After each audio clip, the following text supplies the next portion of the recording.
for tuning in to today's broadcast.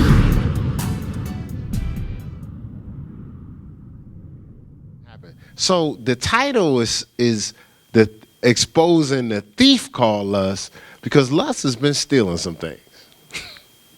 Right? So we've been looking around at all this other stuff.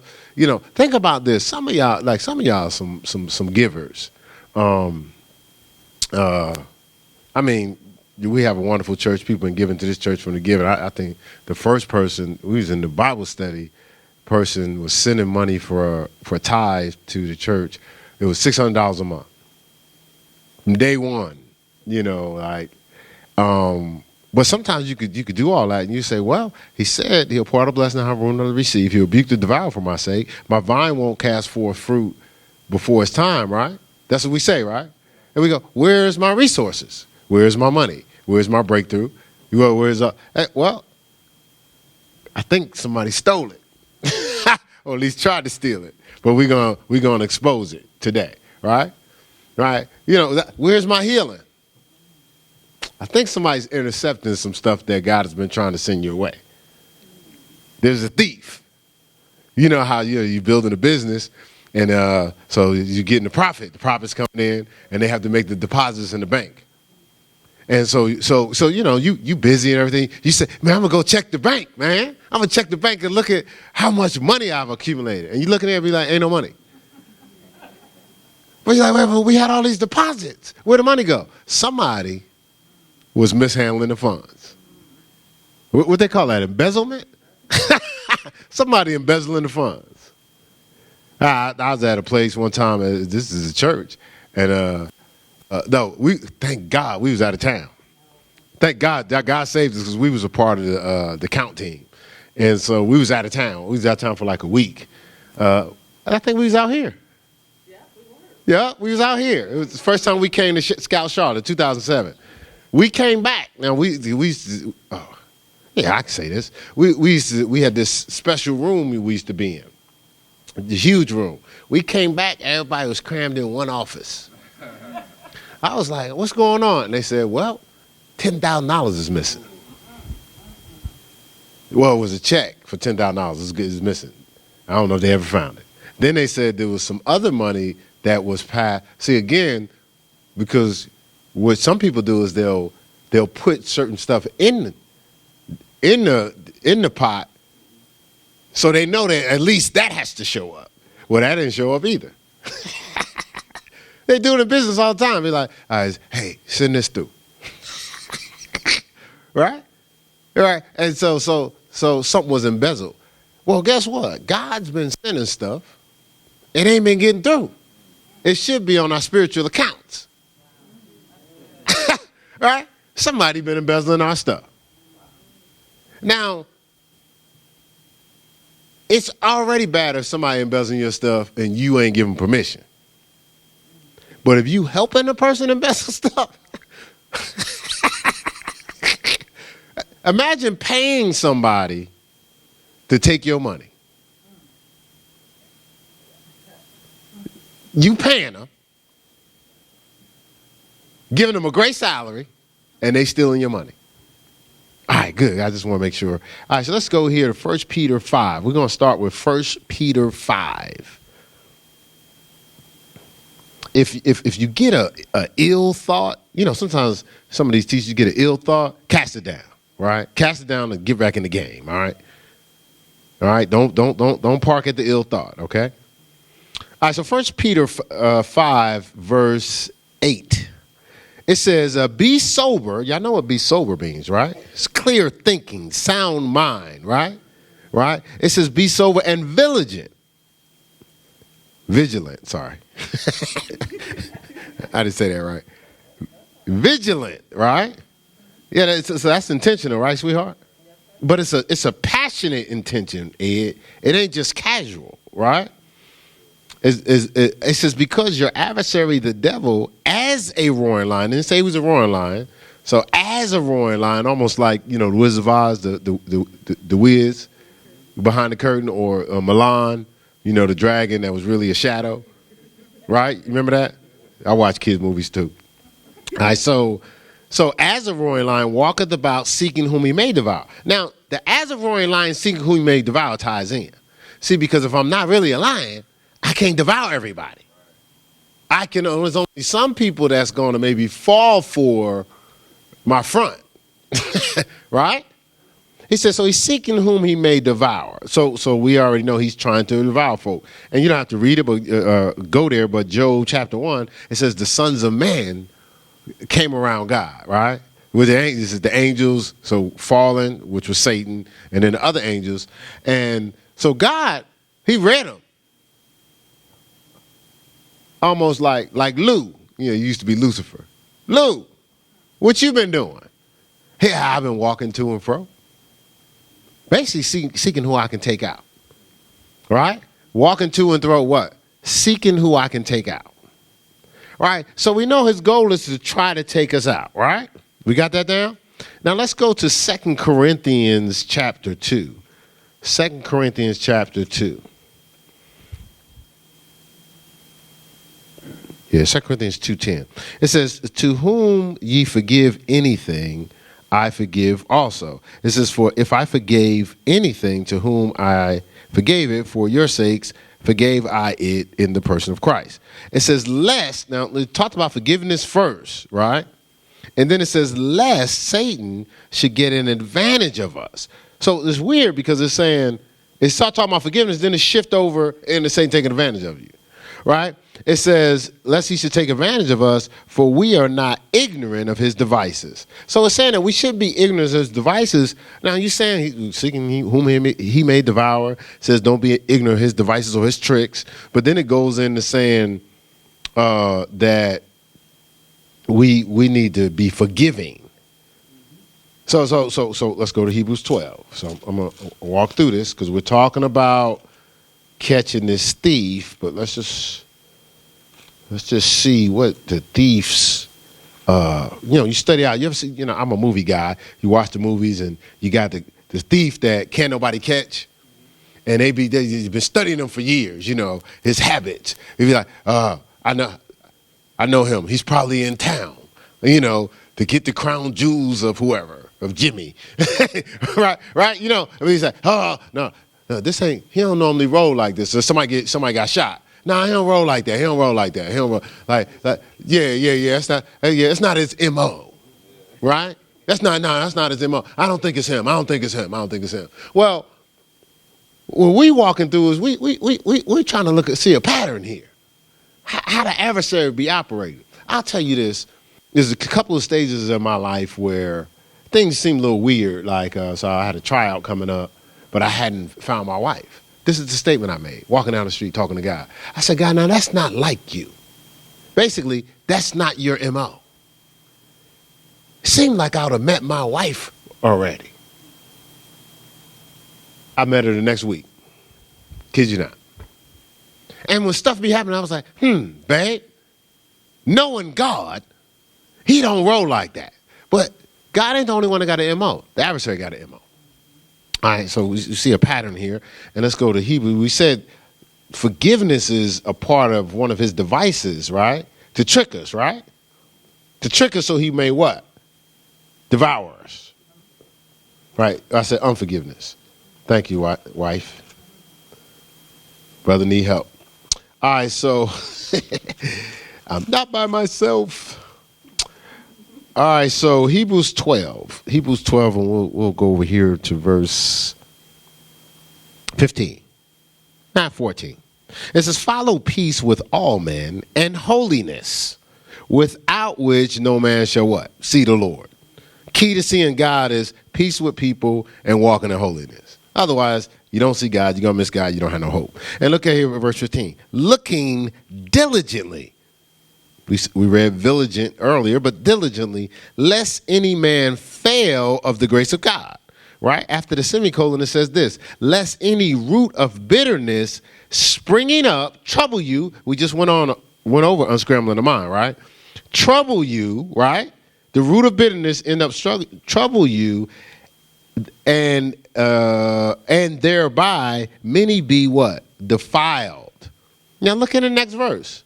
lest there be any fornicator, sexual immorality, or profane person as Esau, who for one morsel of meat sold his birthright. Right? It says for one moment of pleasure, he sold his birthright. And the scripture goes on to say, later on, he wished he would have repented of it. Hey, can I change this up? If you read the story of Esau, he was begging his dad. Yo, hold on. Let's rethink this thing, man. Can I get this blessing? He's like, hey, blessing gone. Blessing gone. Just for a moment of pleasure, he sold his birthright. So refusing to enjoy what? For a season, right? Right. Just blowing, filming, and purpose just for a moment of pleasure, right? But now look at what we talked about here. We said the thief is trying to get something. Now we know the scripture, the thief comes not but to steal, kill, and to destroy. I came that you might have life and have it more abundantly. Y'all gotta walk with me here. So you got this contrast. You got a thief that's trying to steal, kill, and destroy, but stealing to kill and destroy what? Not just our life, but our abundant life. So think about it. We sow, we give. Like some of us actually believe because we sow, we give, it's a guarantee we're going to reap a harvest. Not if the thief has stolen it. Like you looking for a harvest, and you know how like you be waiting on a check, and then it's supposed to come on Friday, and you be like, something must have happened. But suppose somebody stole it. You waiting, just waiting and waiting. Check ain't coming unless you investigate and find out somebody done stole your check. Listen. So, all right. Just I gotta be patient, you just gotta walk through this, right?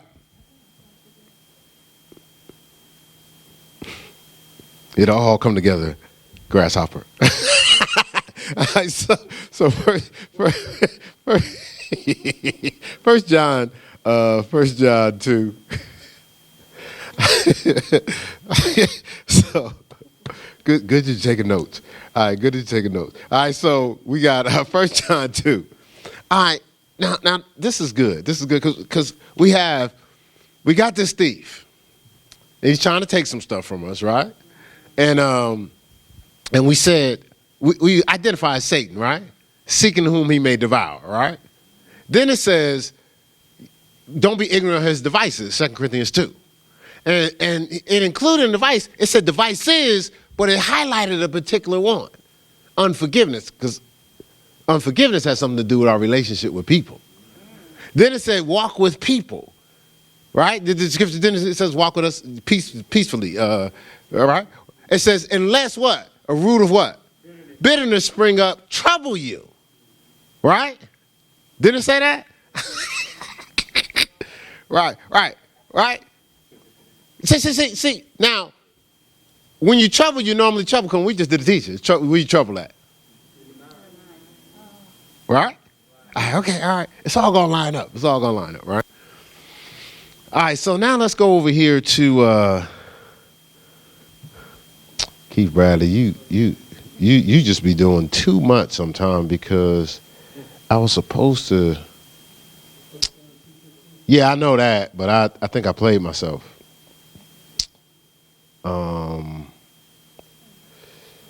I can't believe I did that. So let me see. This First John. This. All right. So I'm gonna just do it on out of the spirit because sometimes I be studying too much, and then I had to rush to get here. So I was supposed to remove some notes and put them in another place, but now they're in the way. But it's cool. It's 1 Corinthians 2. 1 John 2.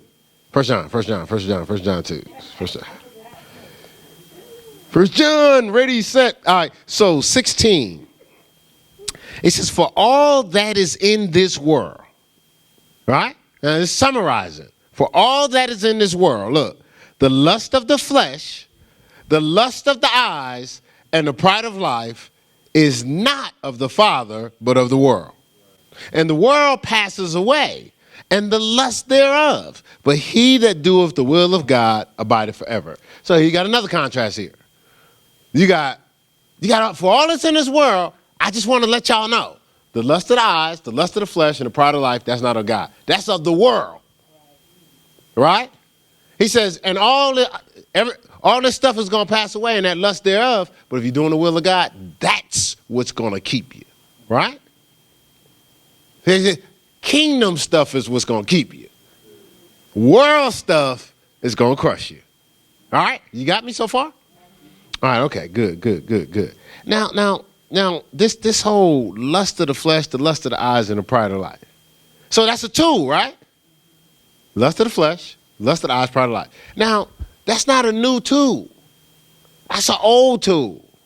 This is the end of the Bible, right before Revelation, right? Let's go to Genesis 3. One thing about, I was talking to somebody at the gym today, and they was asking me about the game. I know this is going to be recorded, but it's my opinion, right? I normally don't give too many on the tape, but this is going to speak to the situation. So they was asking about the game, and I said, I don't know why the team that lost, I ain't said the name of the team, that lost yesterday lost. I said, because the other team is one-dimensional. I said, their top player, he ain't making no moves. He's just jumping up and shooting over you. I said, for the way I grew up, for a defender, that's easy to stop because I know what you're going to do. I said, then the other little fella, I would call little fella, you know, he might be bigger than me. I don't know. I'm only 5'10", 10 3/4, but I am. I'm actually 5'10" and 3. Hey, when you under 6 feet, you add the quarters. You add up all the quarters. Yeah, you be adding the quarters, you know. So, but I'm gonna call him for right now, little fella. I don't think. I think he's probably still a little fella to me, you know. Yeah, there you go, young fella, little fella. He one-dimensional. So I told him, I said, he can only shoot going left. I said, you make him go right. I know this is on tape. Tweet me. So, and I said, even when he shoot left, his feet turn this way. So he can't shoot the other way. If he shot square, he could shoot left, he could shoot right. I said, he one-dimensional. I said, now, and growing up, now this is on recorded, and you can go ask somebody, I was a good defender. Because I read people. I look at their tendencies. Oh, this guy, like people like, he's unstoppable, he had 45. I be like, I studied the film, I said, oh, he only go one way. I'll force him the other way. I'm going to make him uncomfortable for the whole game. Right? The devil, he only got 3 moves. 3 moves. But he been running the same 3 moves over and over and over. And we've been, lust of the eyes, lust of flesh, pride of life. Let me show you right here. He started this at the beginning. Genesis 3. Genesis 3, look at 6. It says, look, now first he was playing with her head. You know, God don't want you to eat the tree of good and evil. He's trying to mess with the scripture because he don't want you to be like him, this, that, and the other. So he tried to tempt her to eat what God told them not to eat, right? So verse 6, he said, and when the woman saw with what? Her eyes, right? That the tree was what? Good for food. Look, the tree was good for the food. Good for food is lust of the flesh. And that it was pleasant to what? The eyes. That's the lust of the eyes, right? And a tree to be desired to make one wise. Pride of life. It's right there. Same move. He running the same moves.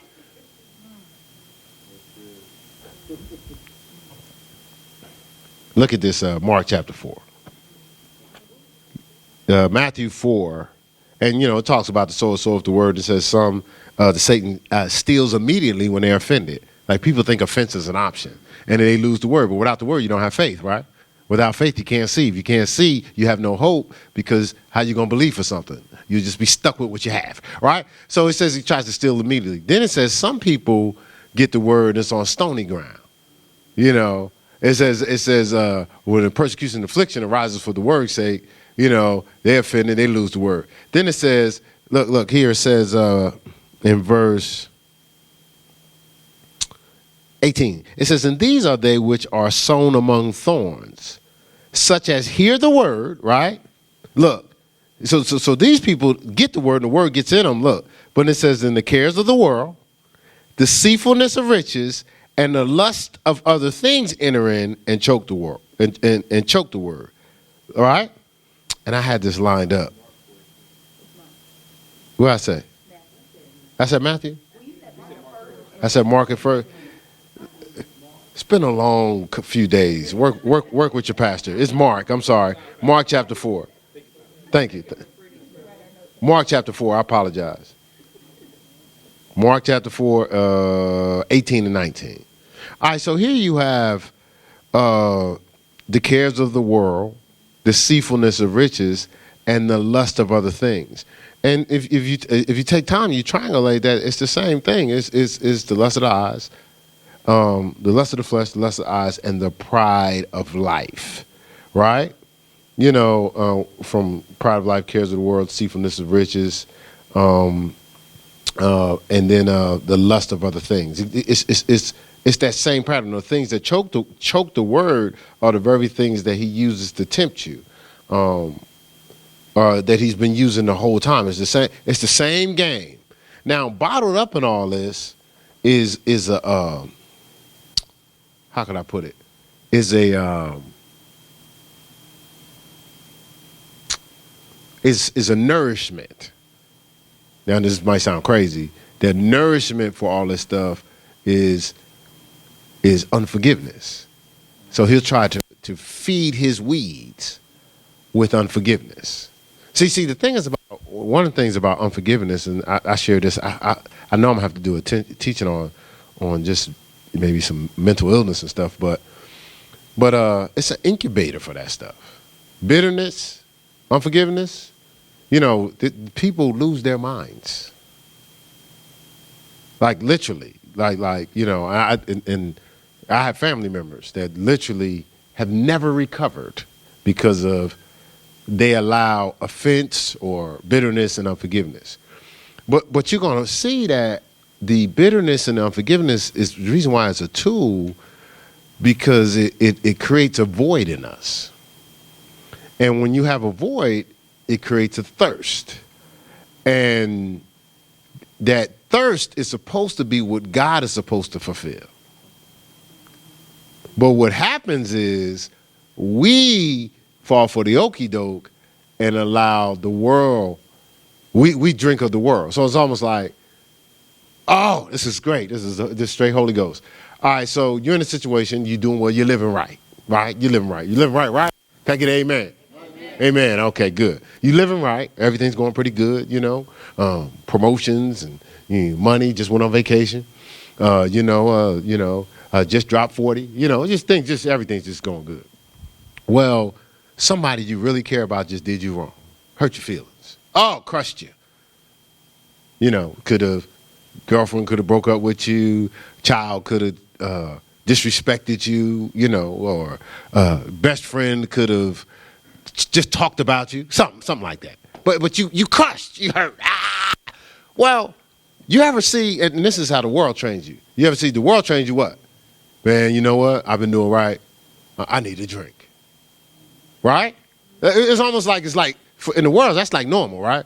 I need a drink. Some of us leave the world, but when we go through traumatic stuff, what do we say? I need a drink. It's almost like it's okay now, you know, because I'm going through stuff. Surely I get a pass because of everything I just went through. Just trauma. Give me a drink. But see, this is the setup though. Because the purpose of the drink is to relieve something.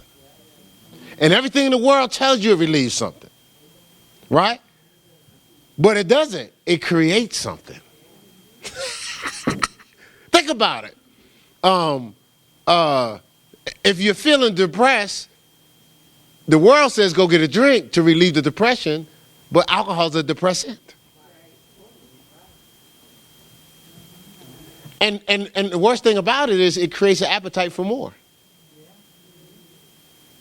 And you wonder how this stuff happens. Now, before you know it, you binging on something because you're trying to still get this relief. When the first thing you do in the midst of a trauma situation will determine if your life has changed or not. If you first go see God, you good, because he'll quench that thirst. If you seek the world, it'll create more thirst. Right? Hey, you'll be thirsting for poison. Drinking weakness on a regular basis. right, so the adversary tries to get us set up by getting us to take on appetites. But the appetites and the diet is what's been created by our own lust.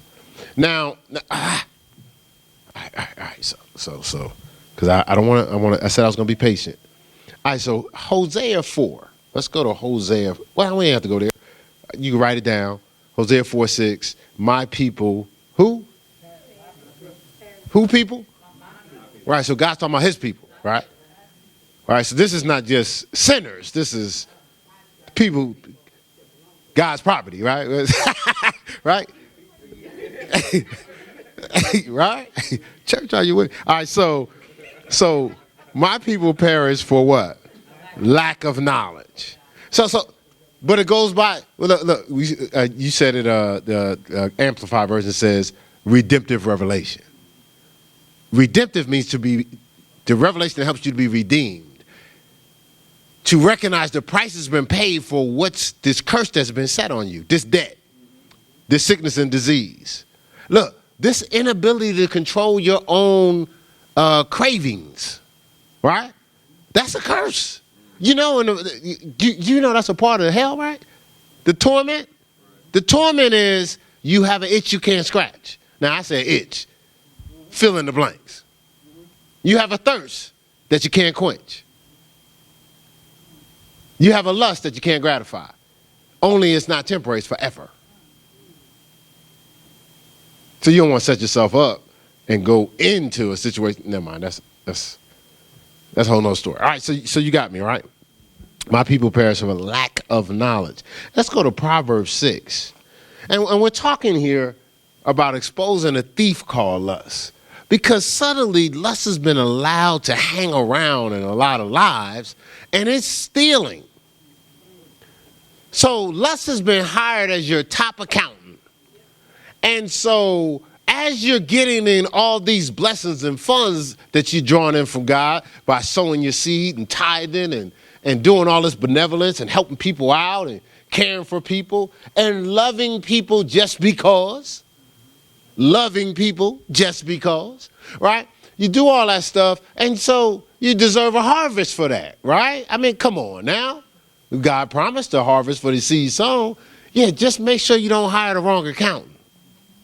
If you hire lust, the whole time you be thinking money is being built up on in your account, you in the finances, that'd be crazy. Like the whole time you think you're giving this person money and they investing it right and they building up. You're like, I should have about this much by now. You don't check it. You know, you're like, I can get to it. Then you go look in your account and be like, where's my money?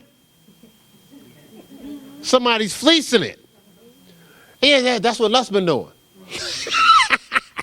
And so, there's so that was a sweet move right there. That was nice. Catch them going up the stairs. Yeah, I got you. I got you. Timed that perfectly. All right, so we said John 10:10, right? The thief cometh not what? But to kill, steal, and destroy. I have come that you might have life and have it more abundantly, right? And then we said, this thief is stealing without our permission or embezzling, right? Right? But we need to catch this thief. This is why. Proverbs 6. All right, so here we go, verse 30. It says, men do not despise a thief if he steal to satisfy his soul when he is hungry. Right? Almost just have mercy on him. I was in a situation, a guy stole from me. I was in upstate New York, and a guy came to visit me. He was locked up, came back to visit. We was talking. I just went to the restroom. When I came back, he had left, so I just figured he left. But I noticed I used to collect quarters. Like I never spent quarters. I just have tons of quarters. All the quarters was gone. So my first thought is, oh no, you got me twisted. And then Holy Spirit kicked in. I said, he probably just needed it. I ain't even check. Listen, I wasn't in the restroom that long. And that was when I was at, my top shape. I'd have caught him. If he's driving, I'd have caught him. That's how fast I was back then. Hey, give me back my quarters. No, anyway. No, but it says, men do not despise the thief if he's still to satisfy his soul. It says, when he is hungry, right? It says, but if he be found, he shall restore sevenfold and shall give all the substance of his house. If he be found. So we catch the thief. Oh, listen. Y'all tripping. See, that's what you got to watch. You say to people right here. So look. So we're trying to catch the thief. Because we catch the thief. If he has been embezzling, not only do he have to give us sevenfold, but all that is, like, so the thief ain't been stealing just from us.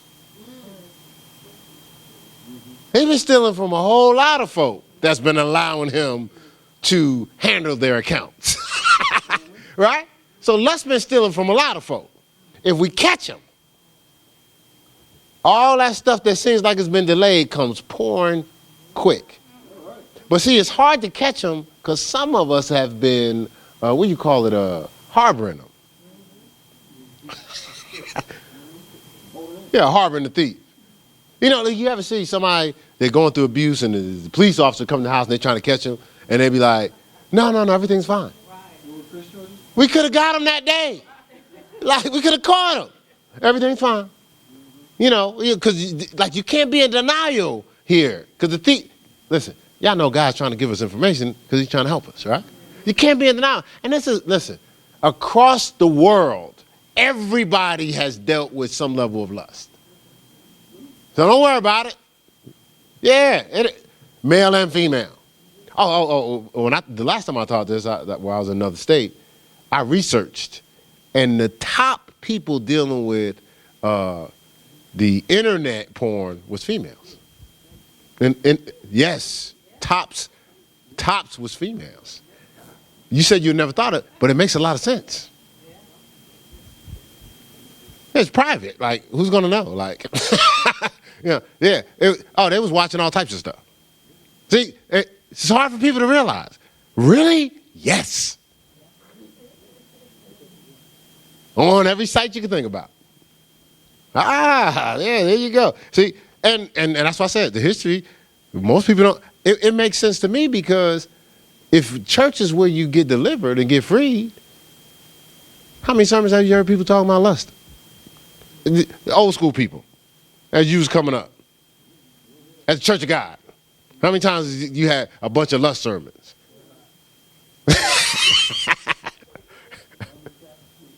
You said Romans chapter 6? Right? Yeah, so it's kind of like, and then a lot of people are dealing with stuff. You think about whether it's certain denominations, I was about to say, but certain denominations, you know, they always get in trouble for what? You don't have to blurt it out, man. It's not your fault, it's my fault. I did ask the question. Yeah, he actually said. But it's true. When people have fallen, what did they fall from? Right? They're actually, I know one of these people know this. There's one church person left the state, went to another state because they couldn't stay there because their mate was having sex with everybody. So they had to. This is a person of God. Now I know y'all think it's a male, don't y'all? Well, the people that know don't think it's a male, but you know, right? All right. So again, it's stuff people go through. It's very challenging. See, the devil only has 3 suits, and we know it's the lust of the flesh, that's evil desire, the lust of the eyes, that's lack of contentment, temptation, evil offering, and spiritual bribes, the pride of life, gain and reputation, self-reliance, right? We understand that, but we got to catch him. We got to catch that thief so he can return to us sevenfold. Now, the adversary has had this plan for a while. This is his motive of operation. So if you read through Isaiah 14, when Lucifer was in the position of worship. Now think about it. He was in a position of what? Worship. Top worship person. He fell, right? Because he's a fallen angel, right? but his gifting is still in him, right? Gifting and calling God without repentance. So that is what? Worship, right? All right, so if now he's fallen, then it's tainted or perverted or twisted, right? So we already know that's why he uses music. Sounds good to you, but the whole time is feeding corruption inside of you. But that's a whole nother story. We won't talk about music today, but it's coming soon to a church near you. All right, so, but I want to say it from this angle. Just let's talk about twisted worship. I just want you to think through the thought of if somebody operating in worship, the key to all worship, and they're twisted.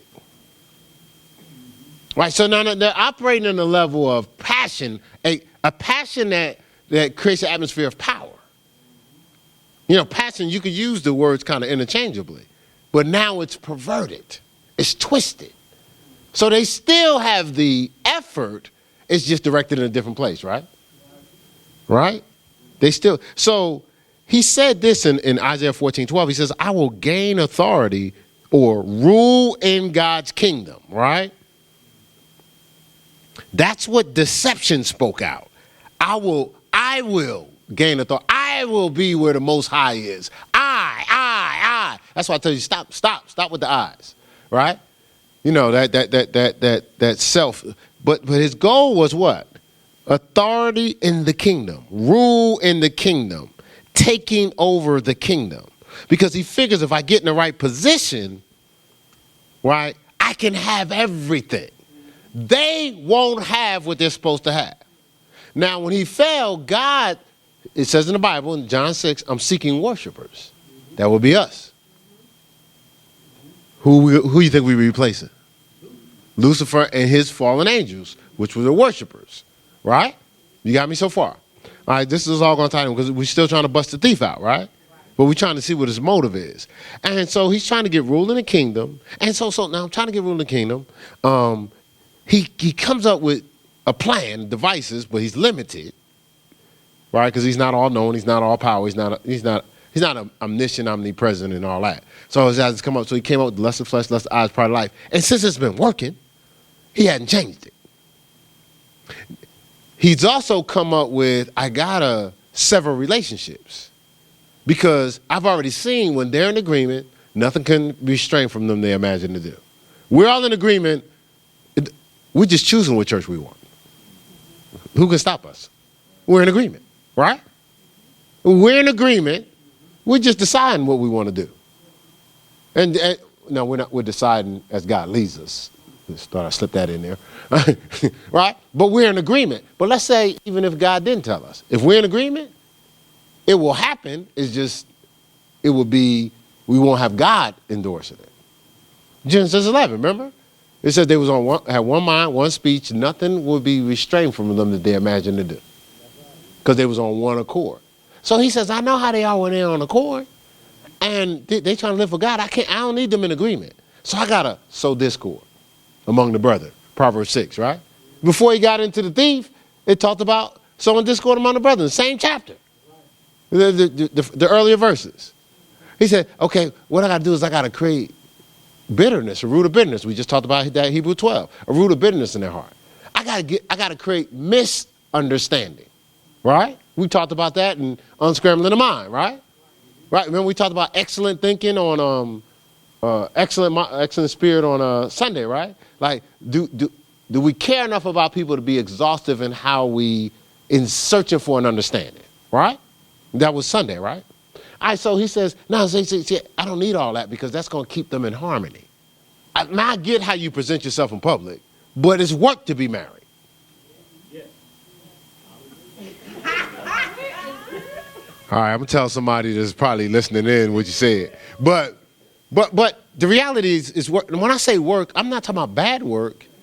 It's an investment. It costs to harmonize. Now, some people don't have an excellent spirit. They ain't paying no price. They just like going through the motions and like, yeah, just whatever. It'll just go away eventually. And I'm not putting myself on the line to speak any truth. I'm not laying down my life for my friend. They just had to figure it out. But if you really want to have a harmony, it costs you your life. Right? Doesn't it? All right, so it costs you, you have to fight to be in agreement, right? We talk about this in the boot camp. You have to do what? It's a fight to be in agreement. Because the whole time the adversary, remember the screen? He tried to put the screen up to make you think one thing, and then he shows something else to the other person on the other screen. So most of the time when you done made up, it was a misunderstanding. And it was just a little piece that you didn't hear, right? In our relationships. I mean, it's happened to us a lot of times. Oh, babe, I thought you were saying such and such. I was like, nah, I didn't say that, right? It just happens a lot. Imagine more than two people. You got kids now. You know, you're working to understand them in their stages, not realizing they just like you was when you was in that stage. But anyway, but then you have now a church family. We got all these different backgrounds, different cultures. You got Little New York.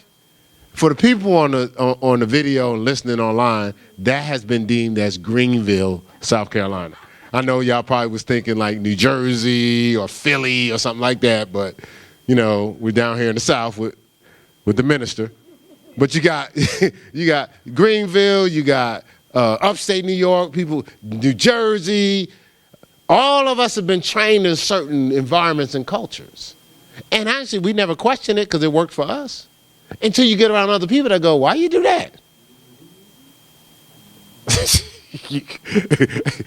Why you say that? Why you flow that way? Well, that's kind of weird. So, but you have to work to harmonize with them, right? I'm still on what I'm talking about here. Because the thief doesn't want that. Because he knows in agreement. Remember when they was on Acts chapter 4, 30, 32, 30, 32, 35, whatever. It said they was on one accord.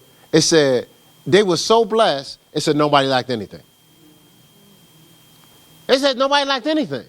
And it was like, oh, listen, man, we don't need you to be thinking about your house payment, Ed. We pay that off so we can keep watching these signs, wonders, and miracles, man. Man, look at a lot of them people we got healed. Look at these people baptized and stuff like that. So it wasn't about what they had. They didn't want what they had to distract them from all that they was experiencing. You see what I'm saying? Do you think the devil want that? See, the thief trying to steal that. Most of the hurdles everybody dealing with is money, finances, positions, working for somebody that good and well should be working for you. Right? You laboring, risking your life in some cases. Remember, Z was talking about driving on the road last week. You out there risking your life for somebody else's vision. Right? You know, young dude wasn't treating my wife right. I couldn't say nothing. I said, you know what, babe? It ain't his fault. He's not designed to care for you. You trying to help that dude's vision, that dude don't know how to take care of you. I got to get myself together. So you living off of our vision. But anyway, that's another story. All right, so we said this. He tried to get rule over the kingdom. Now we talking about this thief, and we're trying to research his history. Why is this guy rolling this way, and what's his skill set, right? And then so you have Matthew 11. All right, so Matthew 11 verse 12. This is a scripture that people work through a lot, but it's gonna fit here. It says, "And from the days of John the Baptist until now, the kingdom of heaven suffereth violence, and the violent take it by force." It's saying the kingdom of heaven, or the rule, deals with a violence, and the violence taken by force. Take what by force? Position or authority in the kingdom. And so what it's saying is the adversary is violently trying to gain strategic foothold so he can have influence on our stuff. Are we violently using our passion to make sure he doesn't get that foothold? So he has a sense of urgency. I'm going to use everything in me. And I'm going to share this with you, and I'm going to break it down, but I'm going to share it from this angle. And I think me and Jamal was talking, so I shared a little bit. I didn't want to give him all of what we was going to talk about. But if we are passionate and the adversary and everybody in his kingdom are passionate at the same time, who you think going to win? We're going to win every time. I'm explaining it. See, so it says kingdom of heaven suffers violence. It's making way. It has an allowance for us to be passionate to possess it. And it's going to tie into how lust is stealing. Because if we both operate in passion, i.e. passion of Christ, right? If our power to love is stronger than his lust to have. Listen, our power to love is stronger than the adversary's lust to have. So all we got to do is operate in our design. Our design, God is love. Operating our love. That's why, see, the thing is, he knows he can't do nothing with you at full power. So he's been trying to seek to devour you. The Bible says Satan desires to sift you as wheat. Luke 22, verse 31. I'm praying that your faith fails now. So sift is to break you down. So he's trying to break down your love, which is your power source. And because if you don't have the power or the passion, you don't have what you need to possess the kingdom. And so what he's trying to do is weaken it. He's trying to convert your power into your love power into lust. Because if he converts it into lust, you're in a stupor. You can't even see the kingdom. The Bible says you can't see it far off. You clouded, you blinded. Guess what? I said this the other day. I'm going to tell you, illusion, and I taught this in Renewing the Mind a while ago. We'll teach it again eventually, I'm sure. But, so I learned this about flying. You got IFR and VFR. IFR is instrument flight reading. VFR is visual flight reading. Most pilots go by the instruments, that would be the word for us. They can't see necessarily. They're not looking at where they're going. And the reason why they're not looking, because they deal with depth perception. Sometimes you think you're higher on the ground than you are. Or things are closer than they appear, like it says in your rearview mirror. Or one of the guys crashed their plane because they thought they were further away from the ground than they were. They were using visual flight reading. But because of the storms that day, they should have been using their instruments. See, we're in storms all the time. Things are trying to cloud us all the time. We should be using our instruments. But we're trying to walk by sight and not by faith. Right? That's what we're trying to do. So the thing about that is, the thing about flight is, we got depth perception. It seems like things are closer than they appear. It seems like I'm right in line with something, but I'm a little off. All right, so the thing is, the whole thing about visual or how you perceive stuff, sometimes we can fall into illusion. A lot of us has lived in illusion. We hype stuff up. We talk about we're at a place and we're not really there. We exaggerate all the time. We're people that are around us. See, this is the thing. Don't mistake encouragement for endorsement. I tell you, we're in the Heirs family. We're a loving family. We encourage all the time. I've never heard nobody teach, and then we do, at the end, man, then you pass around the mic. That was the sorriest sermon I ever heard in my life. Oh my God, what in the world? Pastor let you teach? Not one time. Some people have taught for 2 minutes. Some people have taught for an hour.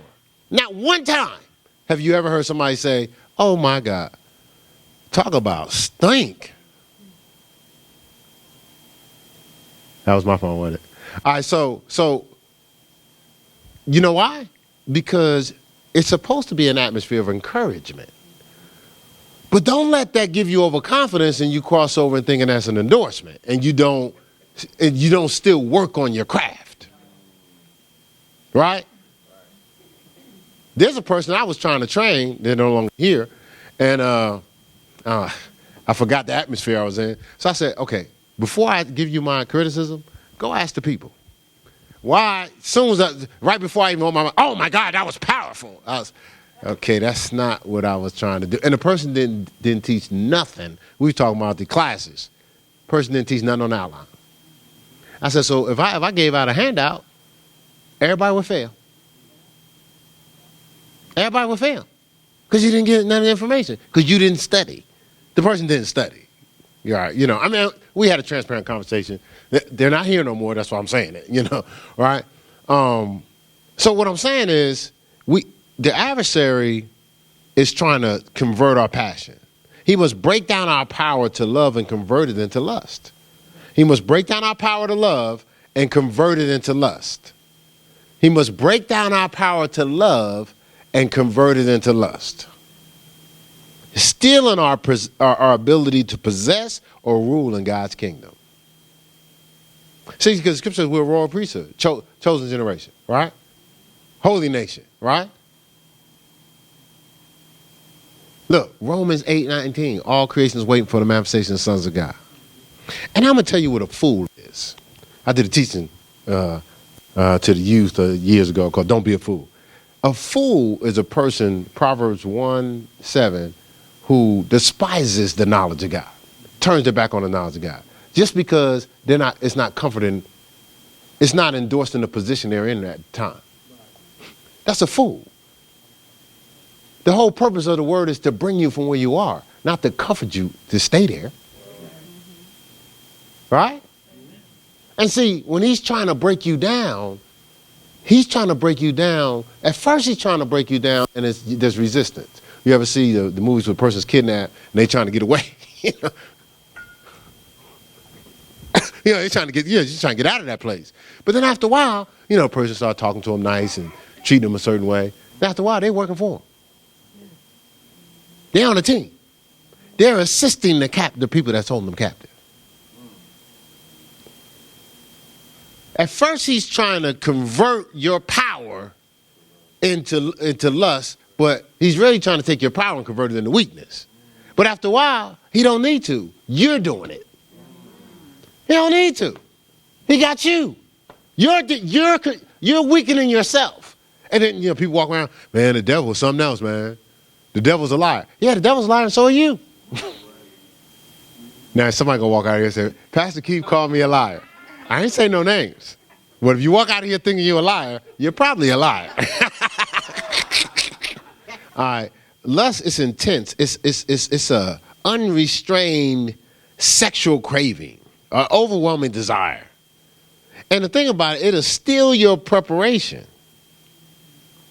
which qualifies you and others for fulfillment. It'll just steal it. James 1, here we go. Man, it's such a setup. So James 1, verse 12. It says, blessed is the man that endureth temptation. So temptation is going to come at us, but it's testing your ability to endure. It says, for when he is tried, he shall receive the crown of life when he's tested, which the Lord has promised to them that love him. So this person is receiving authority in the kingdom, right? It says, let no man say when he is tempted, I am tempted of God. For God cannot be tempted with evil, neither tempteth he any man. But every man, now we know underneath man at our church, what? Male and female. Every man is tempted when he is drawn away of his own lust and enticed. And when lust has conceived, it bringeth forth sin. And when sin is finished, and sin. And when it is finished, bringeth forth death.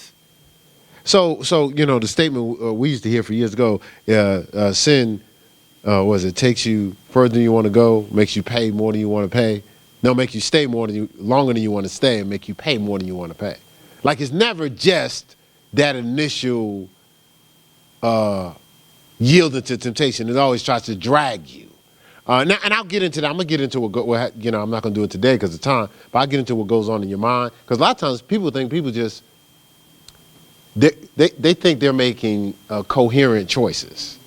Like they're looking at these two options and they're going, You know, you go to the store and you picking out a dress. You go, but that one's nice. But that one's nice. Well, if I take that one, I'm just gonna have to sacrifice that one.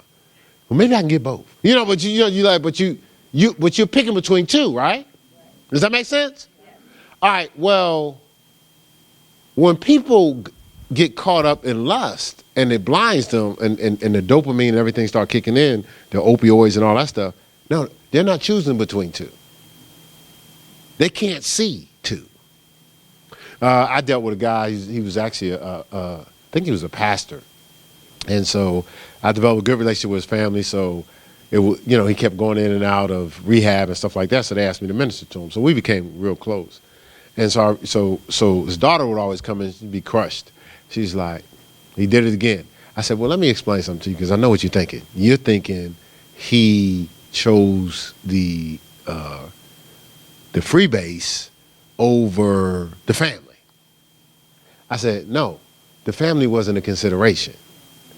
He was so intoxicated or clouded, he couldn't see what he was losing. Most people don't see what they're losing until it's gone. But they're not going, okay. And this is the thing. It's been designed this way for a long time. Remember we talked about Satan is perverting what's already existing. So I shared this with you before, and we'll get more into it in the future weeks. But the dopamine and all that has been designed to put in you. So when a child is born, a child is not hungry for what we give them. Definitely not that formula stuff. They can, so the child's not, now that I'm out, give me some formula. They've been living off of being connected to the biblical core for the longest. They can care less about that stuff. So you actually have to create an appetite in a child. But you actually think you're creating it. No, what you've given it and it starts to consume triggers the dopamine and all that, and they start to crave. If you don't create that craving for food for that child will die of starvation. But you'll say, why would the child not eat knowing they could die? The child's not trying to die. It's not hungry. And it can't even process the need for food. Once it starts eating, you almost can't sit down. You got to get up every 2 hours or whatever. But what you're doing is you're creating an appetite so that child could survive. That's actually the purpose of that dopamine. It's some other stuff in the chemicals.